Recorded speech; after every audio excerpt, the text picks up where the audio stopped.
Hi everyone.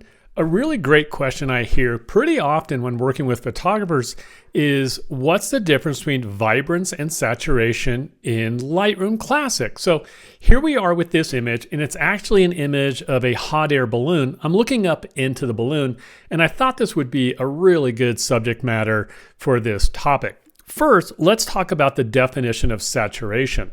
According to Adobe, or the way Adobe uses it, saturation is the intensity of the hue. A little complicated with that saying, but look at it this way. How pure is the color? How intense is it?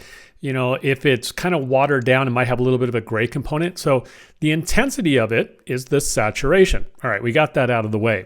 So let's jump over here into this image, and I've done a little bit of processing, and you can see the vibrance and saturation are both set to 0. And we'll start with saturation because, well, that's what the name is, saturation. This one is an absolute. With saturation, if I lower it, it affects all the colors or all the hues equally. So if I drop it all the way to -100, I end up with a very monochrome looking image because all the colors in there have been treated equally and they're all dropped all the way out. And it goes the same on the other side. If I start increasing it, all the colors in there are being adjusted equally. It gets pretty intense pretty quickly. And here's something to look at. Now, one of the things, I'm going to move my mouse and I'm going to come right in this little red quadrant, see if we can wiggle around so you can see it. There we go. And if I read the numbers below the histogram, the red is saying 99.9. That's pretty darn pure in there. Let's put this back to 0 on the saturation, and I'll go right about the same spot. So it's 95.3. We'll run that test one more time, see how close I am. And, 99 point something. So you can see it really got quite a bit intense. And so saturation is pretty straightforward because it's absolute. So now let's talk about vibrance. There's two unique things to vibrance. With vibrance, it's relative, and that's the first one. What happens as we start to adjust the saturation, or excuse me, the settings in vibrance, what it's going to try to do is not oversaturate some colors. So if there's some colors in there that already have high saturation, it's going to say, hey, let's try not to blow it out and make it too intense. And we'll use that red in there. So I'm going to go all the way to 100, and we can see there's a lot of change in this image. So I'm going to go all the way to 100, put my mouse pretty close to the same spot, where we hit, 99.9, 99.7 with saturation.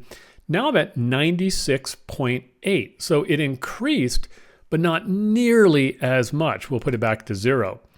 And as we can see when I come back over, it's 95.3.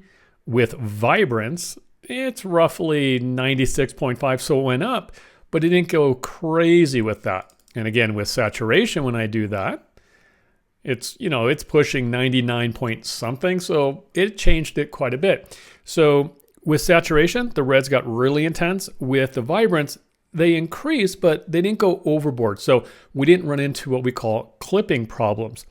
Then there's the second part about vibrance. Vibrance is actually biased.